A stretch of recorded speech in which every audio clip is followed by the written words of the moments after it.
What's going on, guys? Okay, so today I'm going to show you 3 techniques to learn how to pivot fakie, whether it's switch, regular, frontside, or backside. So this is something I've seen people have a lot of trouble with over the years.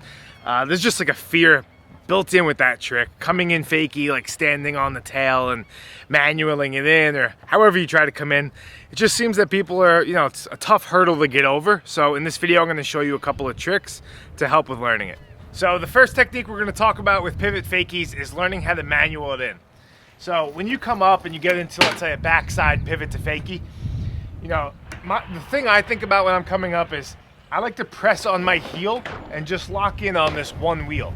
And that kind of pinches it in. I'm locked in tight, right? And then when I go to come back in, I switch my pressure on my foot from my heel to my toe. And that to me is like the main deciding point of when I'm coming in. And it also makes it like just a very distinct motion. Like I lock in heel and then I come in toe. And it also puts some pressure on the opposite side of the board that helps the wheel get off of the coping and come back in. Something else it does, it kind of starts that new movement of coming back in. So you're on your toes when you switch to your toe side. And that kind of helps to just think, okay, now I'm manualing it in and I'm standing on my toes. Now, really the only thing you have to worry about is hanging up, and you just gotta hold the tail down as long as you can. It's almost like you can't press too hard, right? Because what are you gonna do? Like, are you really gonna press so hard that you like lean forward and fall? It's really hard to lean all like too far back when you're coming in. So if you press down and like hold it down, the momentum of coming down the ramp is just gonna keep you coming in, and eventually you can slap it down. Another thing you can pay attention to is how your body is moving when you're doing this trick, right? Because when I get into a pivot fakie, I like to cross my body, and it's almost like I'm winding up, right? So I get into the 5-0 and I cross my shoulders in the opposite direction. So then when I go to press on the tail, it's like I'm unwinding and then I'm coming back into the ramp. Now keep in mind, when you're trying this trick, all ramps are different. So this one is like a 4-foot quarter pipe. It's got no coping, so technique's gonna be a little different. If you're doing something on like a 2-foot quarter pipe, that transition is gonna be a lot more mellow, and it's gonna require you to hold the manual longer, so there's almost like more of a risk of hanging up. Like, yeah, the fall will be less because it's a smaller quarter pipe, but it also like it takes more energy to hold in that manual and make sure you're not gonna hang up. So just pay attention to what the transition is and try to understand what needs to be done for that ramp. Okay, the next technique we're gonna talk about is reverting in.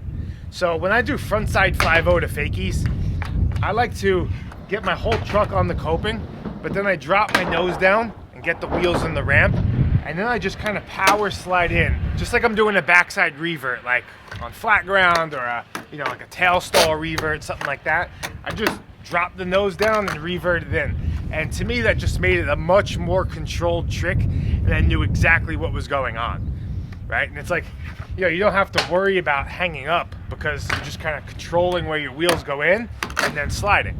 So what I found from doing this over the years is that this works best with frontside 5-0 fakies, but you can do it backside. I've seen people do a backside 5-0, drop the nose down, slide in, but I just think it looks better when you're doing it frontside than it does backside. All right, the last technique we're gonna talk about today is learning how to pop in. So for some reason, learning how to pop in from like, let's say a switch pivot feels easier for some people. I think that has to do with, there's less of a fear of hanging up because you're kind of popping and jumping off, and it's giving you more room to stay away from the coping. And other people just like the way it looks. Like it just looks cooler to them to, have a nice big pop when coming in.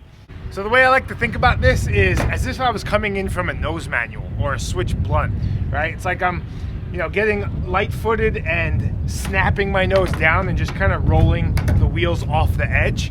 But with a pivot, you're just gonna lock your wheel in just a little bit and then do that same exact motion. Okay guys, that's it for today's video. Hopefully these techniques were helpful for you. And remember, you don't have to just use one technique when you're doing the pivot fakies. Eventually in time, you should want to learn all of them, and it kind of helps situationally depending on what trick you're doing. So if you guys have any questions, leave them in the comments below.